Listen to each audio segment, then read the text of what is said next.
بسم اللہ الرحمن الرحیم نحمدہ و نصلی علی رسولہ الکریم اما بعد۔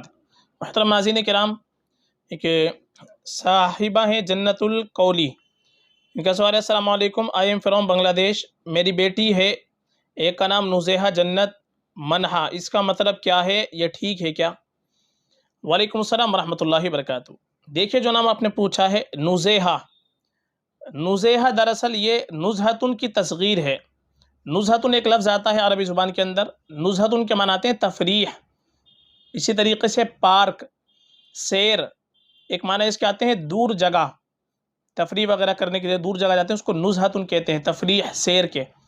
تو اسی کی اگر تصغیر نزیحہ مانتے ہیں، نزہتن کی تصغیر نزیحہ، تو اس کے معنی بھی سیر کے، تفریح کے، پارک وغیرہ کے آئیں گے، اور دور جگہ کے اس کے معنی آئیں گے نزیحہ کے۔ تو معنی کے اعتبار سے دیکھا جائے تو کوئی مسئلہ نہیں ہے، نام صحیح ہے، نام میں کوئی خرابی نہیں ہے، یہ نام رکھا جا سکتا ہے۔ تو نزیحہ جنت آپ نے نام رکھا ہے، اور منہا تو یہ صحیح ہے۔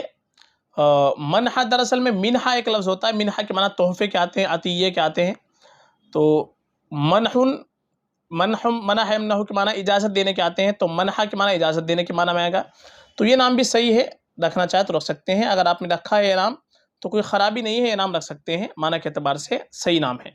بہتر ہمارے لیے یہ ہے کہ آپ اپنی بچیوں کا نام رکھیں تو صحابیات کے ناموں پر نام رکھیں، ازواج مطہرات کے ناموں پر نام رکھیں، جو نیک خاتون گزری ہیں ان کے ناموں پر نام رکھیں تو یہ اور بہتر ہوتا ہے، باعث برکت ہوتا ہے۔